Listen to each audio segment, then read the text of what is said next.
इस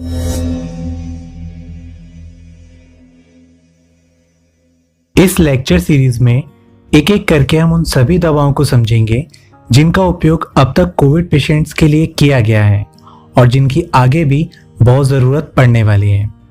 इस सीरीज में पहली दवा है ब्रायनिया।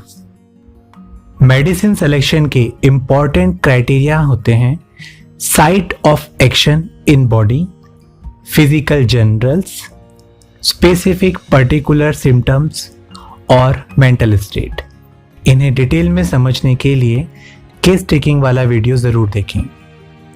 ब्रायनिया का साइट ऑफ एक्शन या ऑर्गन एफिनिटी यानी जहां ब्रायनिया सबसे ज़्यादा और डीपर सिम्टम्स प्रोड्यूस करती हैं वो हैं रूमेटिक टिश्यूज, जिसमें आते हैं muscles, tendon, ligament, joint capsules, serous, synovial और म्यूकस मेम्ब्रेन, जिसमें आती हैं meninges, pleura, pericardium, lining of all structures of our body like digestive tract and our respiratory tract, parenchyma, जिसमें शामिल हैं liver cells, cardiac muscles, pulmonary alveoli और respiratory bronchioles, skin, blood and lymphatics और glands.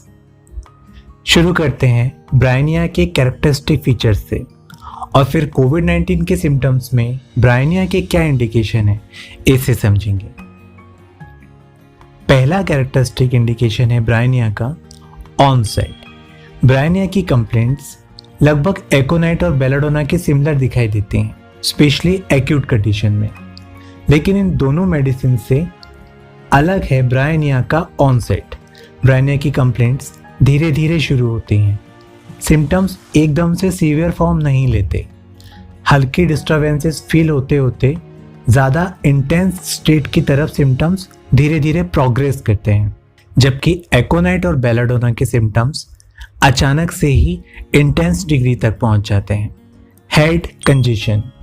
Bryonia के अधिकतर acute states में headache पहला symptom होता है और फिर दूसरे सिम्टम्स जैसे fever, cough, malaise, diarrhoea, constipation etcetera appear होने लगते हैं।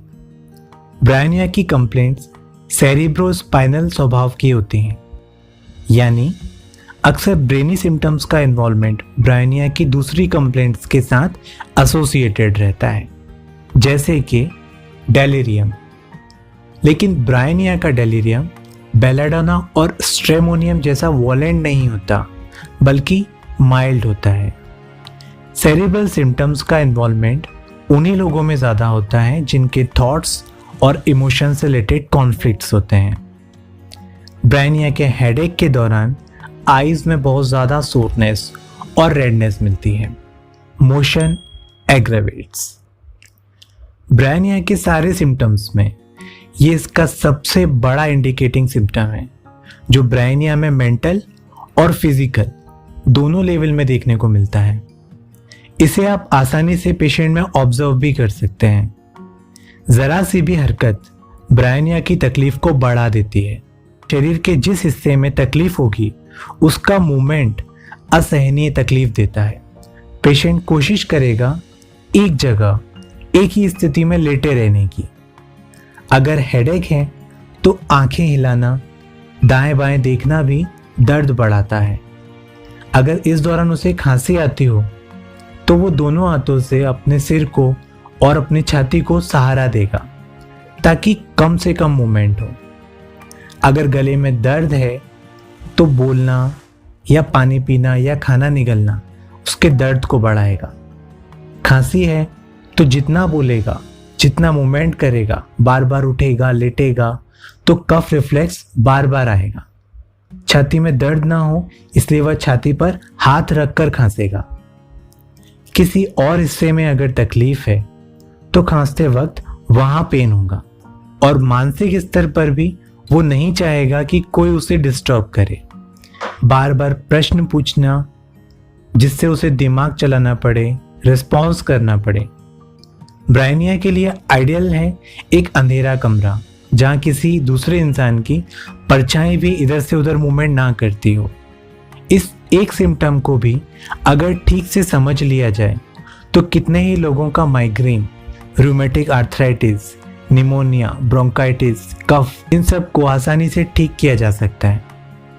प्रेशर एम्यूलरेशन, अगर हल्का टच होगा जिससे अफेक्टेड पार्ट में और मूवमेंट हो तो वो ब्रायनिया को एग्रेवेट करेगा, लेकिन ब्रायनिया को एक जैसा लगातार प्रेशर अच्छा महसूस कराता है। ब्रायनिया कोशिश करेगा उसी तरफ लेटने की जिस तरफ उसे तकलीफ है, अफेक्टेड पार्ट को टाइट करके बांध लेगा और स्थिर होकर लेटा रहेगा। कोई उसकी मालिश करे, कोई उसके हाथ पैर दबाए, ये उसे हो सकता है अच्छा ना लगे क्योंकि वो जरा भी मूवमेंट नहीं चाहेगा। कोल्ड इन जनरल एम्यूलरेट्स, आमतौर पर खांसी, निमोनिया के पेशेंट्स को थोड़े गर्म कमरे में जहां ज़्यादा हवा ना चले ऐसी जगह पर रहने को कहा जाता है, लेकिन ब्रायनिया की तकलीफ बंद गर्म कमरे में और बढ़ जाती है। कवरिंग यूज करेगा तो और तकलीफ होगी। ठंडी हवा में कोल्ड एप्लीकेशन से ब्रायनिया को राहत मिलती है। ब्रायनिया एसी और कूलर को ऑन रखना चाहेगा।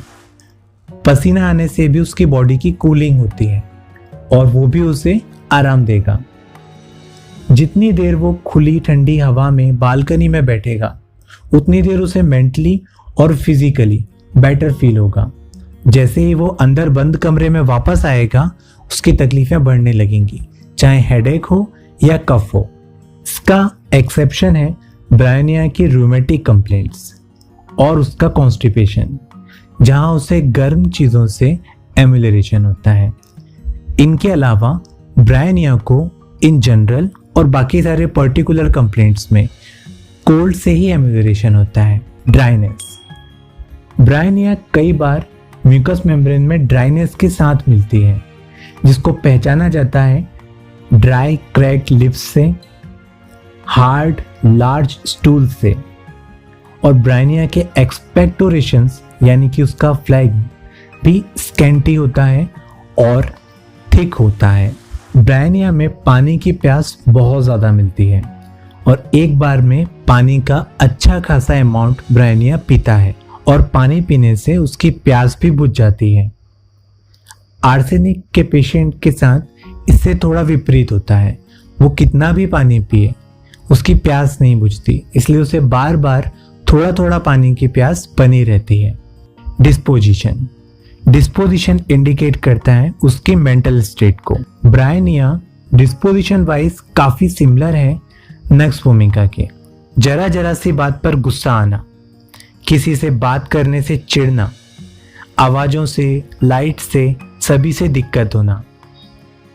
ब्रायनिया एक डिलीजेंट मेडिसिन है और ये ऐसे लोगों के लिए सुटेबल है जिन्हें परेशानी के दौरान भी अपने डेली वर्क, फिर चाहे वो अपने परिवार की देखरेख हो, घर के काम हो या अपने प्राइवेट वर्क, बिजनेस एटसेट्रा की चिंता रहती है। उसे लगता है कि कहीं मेरा काम बिगड़ तो नहीं रहा, मेरा काम ठीक से तो चल रहा होगा, जो लोग मेरे ऊपर डिपेंडेंट हैं उनका भविष्य कैसा होगा, मैंने जिस चीज़ में अपना जीवन लगाया है उसका आगे क्या होने वाला है। इन चिंताओं में ब्रायनिया घिरा रहता है। जैसे जैसे ब्रायनिया की कंप्लेंट्स और इंटेंस होती जाती हैं, ब्रायनिया की मेंटल स्टेट में स्टूपर दिखने लगता है, यानी कि मेंटल डलनेस आने लगती है। डेलीरियस स्टेट डेवलप होने लगती है और उसे ख्याल नहीं रहता कि वह कहाँ है। ब्रायनिया चिंता के कारण मेंटली एग्जॉस्ट हो चुका होता है। या तो वो डेलीरियस होकर लगातार घर ले चलो, घर ले चलो ऐसी बातें करता है जहां उसे आराम मिल सके, या लगातार अपने काम के बारे में बातें करता रहता है। ये थे ब्रायनिया के कैरेक्टरिस्टिक फीचर जो ब्रायनिया में इन जनरल किसी भी कंप्लेंट में देखे जा सकते हैं और ये कोविड पेशेंट्स में भी मिलते हैं। अब ब्रायनिया की स्पेसिफिक रेस्पिरेटरी इंडिकेशंस को भी एक बार देखते हैं। ब्रायनिया रेस्पिरेटरी सिस्टम की हर तरह की पैथोलॉजिकल स्टेट को डील करती है, चाहे वो लेरिंजियल या ट्रैकियल इन्फ्लेमेशन हो, ब्रोंकाइटिस हो, अस्थमा हो, ट्यूबरक्लोसिस हो, प्लूरिसी हो या निमोनिया।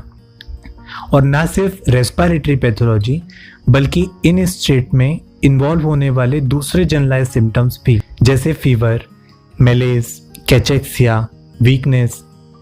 ब्रायनिया के सभी कैरेक्टरिस्टिक सिम्टम और मॉडलिटीज को सोर थ्रोट से लेकर निमोनिया तक में यूज किया जा सकता है। ब्रायनिया की खांसी बहुत वायलेंट होती है, ऐसी कि पूरा शरीर हिल जाए, और उसके बाद भी जो उसका एक्सपेक्टोरेशन होता है वो बहुत थोड़ा होता है, यानी कि बहुत जोर से खांसी आएगी और बहुत थोड़ा सा म्यूकस एक्सपेक्टोरेट होगा। ब्रायनिया का कफ गैगिंग कफ होता है, यानी कि दम घुटने वाला, खांसते खांसते सांस लेना मुश्किल हो जाए। ब्रायनिया का कफ लगातार मूवमेंट करने से, बंद कमरे से, गर्म एनवायरनमेंट के साथ, खाना खाने से या पानी पीने के बाद हमेशा बढ़ता है। ठंडी खुली हवा से ब्रायनिया के कफ में आराम मिलता है। चेस्ट पेन, गहरी सांस लेने पर ब्रायनिया के पेशेंट में चेस्ट पेन होना शुरू होता है। वो जितनी बार डीप इंस्पायर करता है उतनी बार उसे चेस्ट में सुई चुभने जैसा या इंजेक्शन लगने जैसा दर्द होने लगता है। ऐसा लगता है जैसे पत्थर जैसा भारी वजन उसकी छाती पर रखा हुआ है और उसे सांस लेने में दिक्कत हो रही है। कॉन्कोमिटेंट्स, रेस्पिरेटरी कंप्लेंट्स गैस्ट्रिक कंप्लेंट्स के साथ एसोसिएटेड मिलने पर ब्रायनिया के लिए सोचा जा सकता है।